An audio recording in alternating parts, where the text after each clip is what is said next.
ingat seminggu yang lalu adiknya sempat melarang email untuk masuk ke dalam kamarnya. Melarang keras. Artinya di dalam kamar itu ada yang ditutup-tutupi, ada yang disembunyikan.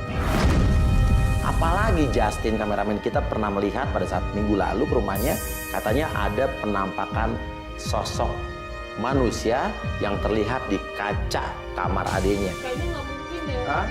Soalnya kan kita kemarin pas mau masuk nggak ada siapa-siapa, cuma dia nutupin sesuatu doang sih. Sekarang adik kamu udah nggak ada di sini? Atau nggak ada sih, atau mungkin kita masuk aja ya. Tapi yang kamu yang izinin ya, bukan kita ya? Iya, ini kan rumah aku Mas sama suami. Oh, adik kamu tuh numpang di sini. Iya. Oh yaudah yuk. Oh, jadi setelah kamu nikah, adik kamu tinggal bareng kamu di sini? Iya.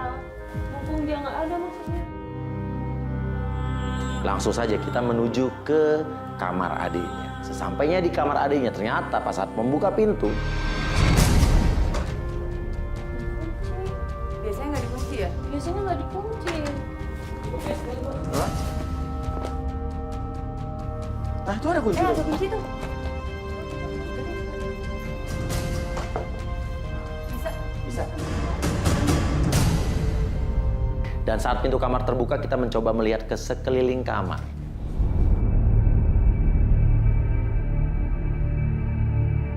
Ini kamar adik lu tapi ini. Iya, ini kamar adik saya. Tapi rumah ini adalah rumah kamu dengan suami. Semenjak kamu nikah dengan suami, adik kamu tinggal di sini. Jadi kamu bertiga doang sini. Iya sih untuk tinggal, tapi ada mbok yang bantuin. Jadi pagi datang, sorenya pulang. Artinya, kalau email pergi, suaminya dan adiknya berdua di rumah tersebut. Tapi saya percaya sih, soalnya kan adik saya sayang banget kan, nggak mungkin. Udah, sekarang kita mesti mulai dari mana ya? Ada yang aneh ya? Saya mencoba berkeliling melihat kiri, atas, bawah, ada yang aneh atau tidak. Sampai ternyata saya melihat ada sebuah pintu yang tertutup. Ini pintu menuju mana nih? Kamar mandi sih Mas, memang kamarnya memang ada kamar mandinya.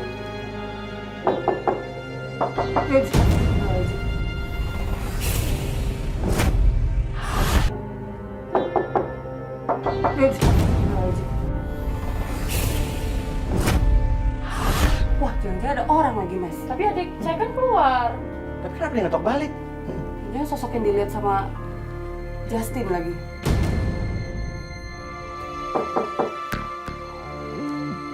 Tadi lu denger nggak sih ketok orang ngetok? Udah dibuka aja deh, Mas. Ah,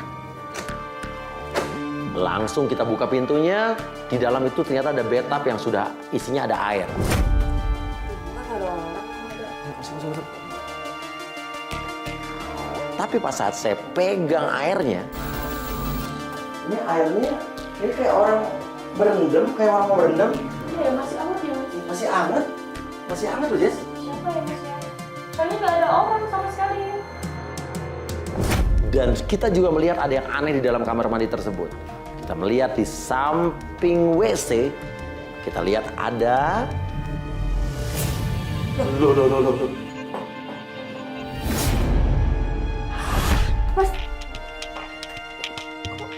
Ada bingkai. Bingkai foto. Kayak bingkai foto yang isinya baru dikeluarin nih. Itu ada foto yang baru dikeluarin, foto siapa? Dan itu isinya foto apa? Kok diambil? Sampai akhirnya email pelapor kita melihat ada tumpukan baju dan dia bilang, apa sih? Baju tidur yang dari suami saya Mas. Maksudnya? Yang mana? Oh ini? Baju tidur kamu yang hilang, kamu ceritain minggu lalu. Kok di sini sih? Ini berarti adik kamu nyuri baju tidur kamu dong? Cuma masih penasaran sama tasnya, dia tuh berdebu banget loh. Dan kita berpikir itu tas isinya apa? Kok ditaruh di kamar mandi yang tertutup? Tas hitam yang sudah berdebu. Dan saat kita mau membuka tas tersebut, Mas, oh kayaknya kita nggak bisa lama-lama soalnya suami saya mau datang. kamu kenapa nggak bilang? Balikin lagi, Sis. Terus gimana dong? Oh, suami kamu itu? iya soalnya. Maksudnya gimana nih? Kayak gini. Suami kamu nggak mungkin masuk sini kan? Nggak mungkin. Iya, Nggak apa-apa itu kita Kamera satu. Kita panik dong. Waduh, itu suaminya apa siapa yang datang? Mas, Mbak, sini. Oh, tunggu kita kunci aja deh. Cepet. Email keluar, kita bersembunyi di dalam kamar adiknya aja. Kita kunci aja. Toh, kalau suaminya kan nggak mungkin masuk ke kamar adiknya kan? nunggu di kamar orang, Mas. Salam. Aduh, kamu ini dari tadi tok. Kita mencoba mengintip dari jendela kamar adiknya Email. Minta maaf. Dalam-dalamnya minta maaf sama kamu. Dia masih berkabung, jadi dia masih belum bisa ngejelasin juga ke istrinya. Bilang nanti aku jelasin. Lah ini kan udah seminggu waktu.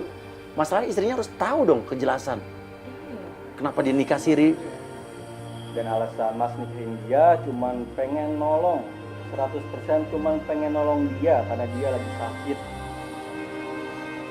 Tapi kan harusnya Mas bisa cerita dulu, minta izin kayak aku juga istrimu loh Mas. Tapi aku yakin kamu nggak bakalan terima semua itu. Makanya itu salah satu alasan juga. Karena orang tua aku tuh belum bisa menerima kamu sampai sekarang. Tuh, dia ngomong soal orang tuanya. Berarti emang bener pernikahan mereka nggak disetujui sama orang tua cowoknya. Dan orang cowoknya ini atau suaminya ini nggak punya prinsip. Dan kita syok kaget saat sepertinya suaminya Email ini, si Radit ini curiga ada rame-rame di dalam kamar. Padahal kita udah nggak berisik loh. Dia menuju ke kamar kita. Itu suara apa? Dia tadi kayaknya di sebelah belakang. Kamu yakin nggak ada siapa? Nggak ada. Nggak ada. Cuma aku sama teman lagi. Sembunyi aja kali, Mas. Kamu lihat. Gimana sih? Halo. Iya. Dia terima telepon. Dia terima telepon. Untung aja tadi dia terima telepon. Kita diselamatkan, save by the bell, save by the phone call. Inggris gue keren gak? Mas gak bisa lama karena harus ke rumah sakit temuin teman Mas. Tinggal bentar besok pasti kesini lagi. Oke, dia pergi. Oke. Mas, Iya. Lu ambil sini. Lu udah pergi. Tadi suami gue udah pergi, lu udah pergi ya? udah. Ya, dia mau pergi ya? Katanya sih mau ke rumah sakit mau jenguk temannya. Kita ikutin. Yuk.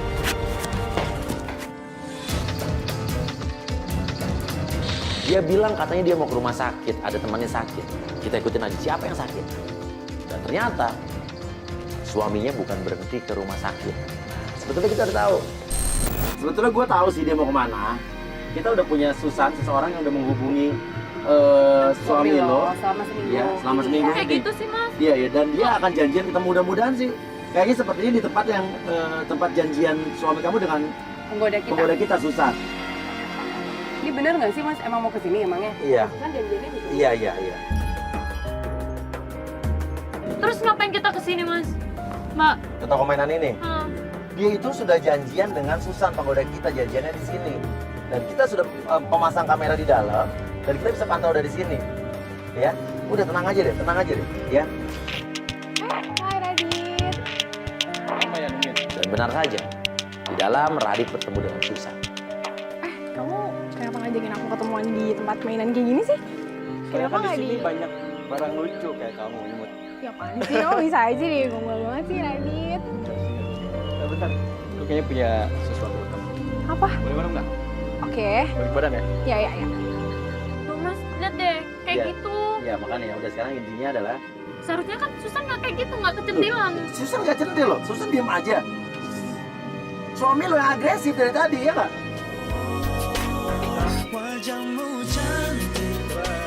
Ya ampun. Oh, suka kan? sih? Siapa? Iya, boneka teddy bear ini soalnya ada hatinya. Ini hati aku buat kamu. Ya apa sih? Bisa banget sih Radit. Ya ampun, gombal aja deh. Enggak lah. Oh ini aku, ini kamu, ini hati. Wah Dia bener-bener. aja nggak pernah ngomong kayak gitu. Nggak pernah gombal, segombal ini nggak pernah. Aku emang sengaja pilih ini buat kamu. Soalnya warnanya pink. Merah jambu ini kayak wajah kamu yang berwarna terus. Ya apa sih? Paling cantik deh pokoknya. Oh, gombal banget sih. Malesin deh. Lalu tiba-tiba Susan, agent kita diajak pergi sama Radit. Dia mengajak Susan pergi ke suatu tempat. Yaudah, sekarang kita jalan. Aku mau ngajak kamu ke suatu tempat. Kemana tuh? Ikut aja. Oke. Ya? Yap. Kayaknya ada kejutan nih. Tempat apa? Kita ikutin aja. Duh, mau kemana Oke, lagi yaudah, yuk, mereka? kita ikutin deh. Kita ikutin dia mau kemana. Oke, yuk jalan yuk, let's go yuk. Dan ternyata kita ikutin Susan dan Radit menuju ke sebuah tempat, dan tempat itu adalah ini ke rumah yang minggu lalu ke sini. Ini kan rumah almarhum istrinya. Terus kenapa Susan penggoda kita dibawa ke... Loh, kok bisa? Dibawa ke rumah duka, di mana rumah ini adalah rumah istri-istrinya Radit yang baru meninggal minggu lalu. Susan, agent kita, diajak ke rumah tersebut, mau diapain? Kita ikutin, kita ngintip dari depan, dan ternyata